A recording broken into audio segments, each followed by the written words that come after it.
Buona giornata, benvenuti anche per oggi al nostro appuntamento con lo spazio dedicato al mondo dello sport. www.venetoglobe.com è la nostra e la vostra web tv che realizza e produce i nostri filmati, le nostre interviste, i nostri contenuti, naturalmente messi in onda poi ogni sera intorno alle 19:40 dall'emittente del Nord Italia su canale 95 e 95 sempre per Veneto e Friuli Venezia Giulia, che risponde al nome di Caffè TV 24, l'emittente appunto del Nord Italia. E allora ogni sera 19:40, seconda parte della serata e poi replica nella primissima parte della mattinata.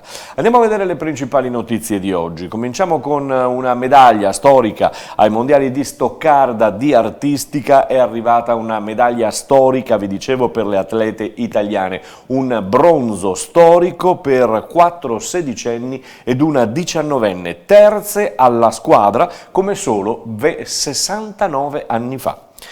Domenica ritorna la Formula 1 sul circuito di Suzuka in Giappone per il Gran Premio proprio del Giappone. È la 17ª gara iridata con le Ferrari che vorrebbero cercare di rovinare la festa alla Mercedes e naturalmente ad Hamilton. Attenzione però anche ad un tifone, quindi attenzione alle condizioni meteorologiche perché il tifone Agabis potrebbe interessare anche il Giappone, tra l'altro mettendo in pericolo oltre alla Formula 1 anche lo svolgimento delle gare del mondiale di rugby.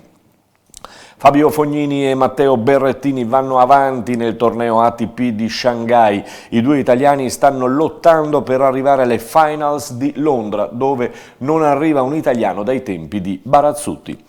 Coppa del mondo di volley maschile in Giappone, sempre l'Italia contro l'Egitto, vince senza problemi e domani affronterà l'Australia. Basket femminile che dopo la prima giornata di campionato adesso presenta la Supercoppa. Nel weekend 12 e 13 ottobre si giocherà a Schio con Schio Ragusa, Venezia e Geas Milano. La nazionale di calcio di Mancini è pronta per affrontare sabato la Grecia. L'Italia andrà in campo per la seconda volta nella sua storia con un completo verde e Mancini ha fatto capire che non era molto d'accordo su questa tenuta. La Serie A con le novità, insomma già le avevamo anticipate ieri perché ormai erano assodate. Il Milan che esonera Giampaolo e si affida a Pioli, ex tecnico di Lazio e Fiorentina. Poi c'è l'esonero anche di Di Francesco, esonerato dalla Samp, e l'idea per il suo sostituto è questo uomo, il coneglianese Gianni De Biasi.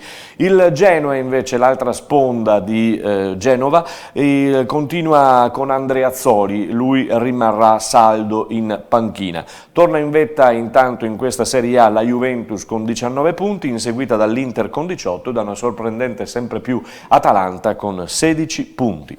Andiamo in Serie B a vedere i risultati delle Venete che sono stati di pareggi per Cosenza Venezia 1-1, poi abbiamo la vittoria del Pordenone 2-0 sull'Empoli, la vittoria del Chievo Verona per 4-3 sul Livorno a Livorno e la vittoria del Cittadella di Venturato a Cremona contro la Cremonese per 2-0. È proprio la Cremonese che cambia il tecnico dopo Rastelli, vede arrivare in panca Baroni, che ha firmato fino a giugno. La Serie B femminile invece per quanto riguarda la nostra squadra, il Permac Vittorio Veneto, capolista, attende di riprendere il campionato e lo farà il 27 ottobre contro Perugia. Scendiamo di categoria, andiamo in Serie C dove l'ultima gara è stata quella tra l'Enerossi Vicenza e il Cesena, terminata 2-1 per l'Enerossi Vicenza che ha risposto al Padova che prova ad andarsene, continua a vincere il Padova, ha vinto 2-0 contro l'Arzignano e adesso la lotta insomma è proprio tra Padova e la Nerossi Vicenza, non succedeva da un po' di tempo. Nella Serie D ci sono novità in Serie D, in testa Cartigliano a 16 punti, insegue la Luparense a 15, il Montebelluna invece è nella parte bassa della classifica, terzultimo posto e proprio il Montebelluna sceglie di fare a meno del direttore generale e direttore sportivo Toniutto, sostituito già da ieri da Marco Conte, eccolo qui in questa foto di repertorio. Per lui è un ritorno proprio a Montebelluna, era diventato appunto direttore sportivo dopo aver smesso di allenare, era diventato direttore sportivo del Montebelluna, poi si erano interrotte le strade tra la società e tra Marco Conte. Adesso ci ritorna. Andiamo a Mestre però, perché a Mestre si è acuita la crisi del Montebelluna e dovremmo avere un servizio? No, ecco, mi dicono di no, quindi lasciamo stare. Vi dicevo solo che a Mestre si è acuita questa crisi con la vittoria del Mestre per 3-0, ne parleremo magari nelle prossime settimane, nelle prossime giornate. Anche quest'anno il nostro campionato di riferimento è sempre quello di eccellenza, che seguiremo con servizi, interviste, telecronache un po' per tutta la stagione, soprattutto per quanto riguarda Eclisse e Careni Pivigine e poi l'altra squadra del quartier del Piave, il QDP per l'appunto. Questa sera intanto saranno 16 le compagini che andranno in campo per il Trofeo Veneto nel campionato di eccellenza. L'Eclisse giocherà in Coppa mercoledì prossimo contro il Porto Mansuè al D'Agostin e così l'Eclisse ha deciso di anticipare la gara di campionato contro il San Donà a sabato pomeriggio e si giocherà sempre al D'Agostin alle ore 15:30. Vi ricordo che la gara la riprenderemo noi di venetoglobe.com. Per quanto riguarda la testa dell'eccellenza, sempre al comando Porto Mansuè con 15 punti, inseguono Porto Guluaro e San Donà a 13, è un Porto Mansuè che ha anche il goleador, il capocannoniere per il momento del torneo, Gnago, che continua a segnare, per lui ci sono 7 gol uno dietro l'altro. In promozione nel girone di altre sorprese, saltata la panchina del Treviso, non è più Checo Feltrin il tecnico del Treviso, è stato esonerato ieri sera dal presidente Sandri che ha scelto il ritorno nella Marca e al Treviso di Gianfranco Bellotto, eccolo qui, che manca dai campi di calcio dal 2013, ha accettato comunque il Treviso perché dice è un fatto di cuore. Coppa in campo con gli ottavi di finale sempre questa sera anche per quanto riguarda la promozione tra Conegliano ed Opitergina. La capolista Opitergina del campionato va al Narciso Soldan questa sera alle 20:30, mentre il Vazzola, che era nel girone del Treviso e lo ha eliminato, ospiterà lo Scardovari. Vi ricordo che l'Opitergina è in testa al campionato di promozione con 13 punti. Lasciamo lo spazio dedicato al calcio e passiamo a quello dedicato al basket con la TVB De Longhi che ha vinto contro Cremona la sua prima di questo nuovo campionato di Serie A1. E allora sentiamo ancora il tecnico Max Menetti dopo la vittoria con Cremona. Più facile lavorare con 2 punti? Beh, non lo so, dipende da noi, perché da un lato può essere più facile, invece dall'altra parte può essere più difficile, perché se noi ci sediamo sui lallori su una vittoria, su una bella vittoria, allora siamo pronti a fare già la prossima cattiva partita. Se invece abbiamo voglia di lavorare, siamo pronti a fare una grande partita al di là di quello che è l'avversario della domenica dopo. Non è per niente presto, invece è proprio dalle prime partite che si fa la differenza, perché adesso l'ho spiegato sempre ai ragazzi. Alla seconda partita tu dici ma chissà cosa conta, ma per qualsiasi obiettivo, e nessuno sa cosa faremo noi in Pistoia, perché non si sa quale sarà l'obiettivo. Uno dice ma figurati se avremo problemi, che ne so, ma parlo per esempio come della Reggio Emilia, tutti dicevano no ma terza giornata cosa vuoi che conti, poi una squadra che alla quinta e alla 0-5 dopo era la tua competitor per un posto nei playoff quando eri in fondo alla classifica, oppure quando non arriva a 3, non se ne tiene mai conto, e invece sono proprio queste partite che per questo ho parlato, che sono contento della squadra come ha gestito l'ultimo minuto, perché questo vuol dire che ha una mentalità e ha ben preciso qual è il nostro obiettivo principale, ecco. Quindi poi dopo slogan è evidente, noi il lavoro difensivo che abbiamo fatto dopo ci permette ogni tanto di correre in contropiede, di avere degli spazi, e insomma il fatto che sia un campione non scopro, naturalmente io stasera con noi tutti quanti. Questo era Max Menetti subito dopo la vittoria contro Cremona. Per quanto riguarda il basket vi ricordo Ponzano che ha vinto fuori casa a Vicenza, una bella partita, un bel derby veneto 78-72. Ha vinto fuori casa anche la Rucher Sanve a Monfalcone, la seconda gara consecutiva per 74-68 con una stupenda rimonta. Ancora una trasferta per gli uomini di Marco Mian nel prossimo weekend. Sarà un weekend in cui vedremo di nuovo al Palaverde, vedremo di nuovo la Lega Pallavolo Serie A femminile, vedremo di nuovo l'Imoco Volley Conegliano. Il tutto sarà anticipato ogni partita dal coro appunto di Elio e le Storie Tese che apriranno e sono la nuova sigla, il nuovo inno del campionato e quindi cominceremo a soffrire, cominceremo a vivere una nuova stagione 2019-2020 con 5 obiettivi, dicasi 5 per la formazione di Santarelli che alla prima, e si giocherà sabato sera alle 20:30 alla Palaverde, affronta la Saugella Monza di Danesi che oggi sulla stampa dice sicuramente non tratterrò le lacrime perché 113 partite in maglia dell'Imoco non si scordano e quindi sarà emozionatissima Danesi, però poi dice però cercherei e vorrei fare il batterle sul proprio campo.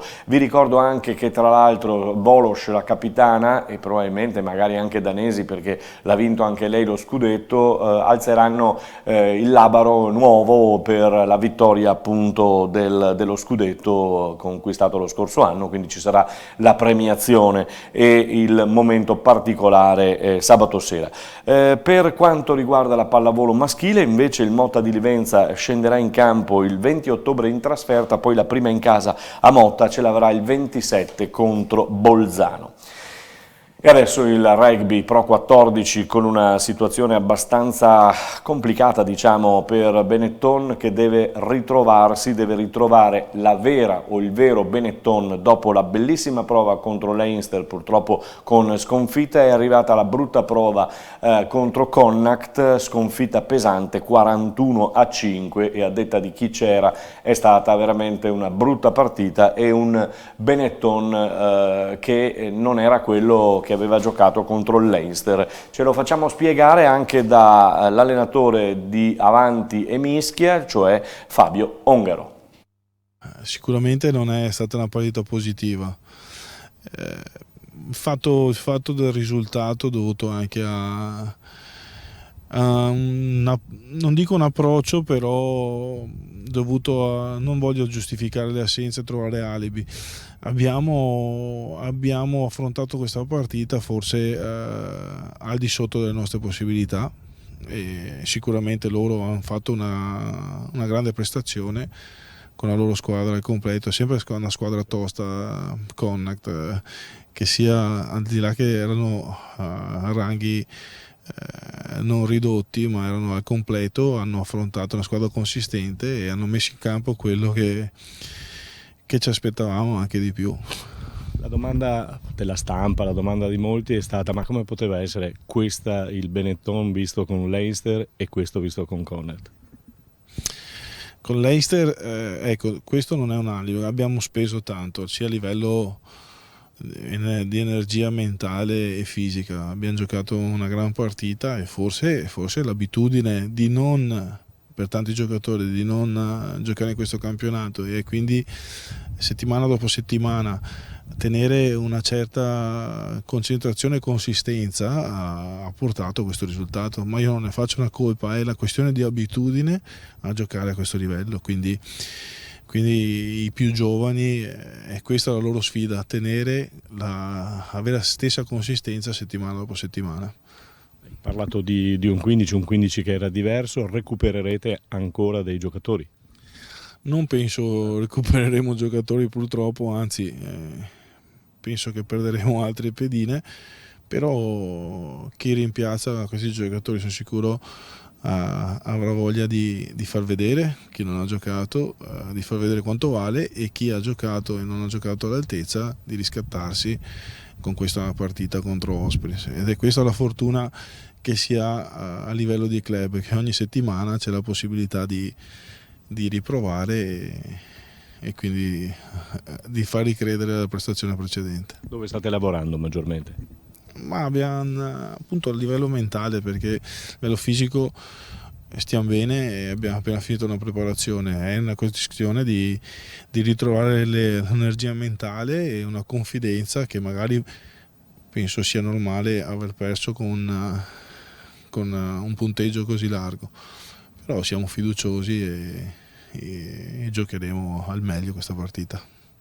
Se lo augurano tutti, purtroppo mancherà effettivamente Snyman, che non si è ripreso, è uscito con una brutta botta dall'ultima partita con Connacht, e probabilmente altri giocatori non saranno in grado di essere del 15 iniziale e forse nemmeno in panchina. Staremo a vedere. Iniziato anche il campionato di Serie A femminile con l'arredissima Villorba vincente domenica 81-7 a Ferrara, mentre le Red Panthers sono state travolte 91-0 dal Valsugana Padova, ma in loro discolpa è quella che le Red Panthers sono quest'anno veramente un gruppo giovanissimo. È tutto, ci fermiamo qui, noi vi diamo appuntamento a domani, altre informazioni, altre interviste, altre reportage, sempre con la vostra www.venetoglobe.com. A tutti voi, buona giornata.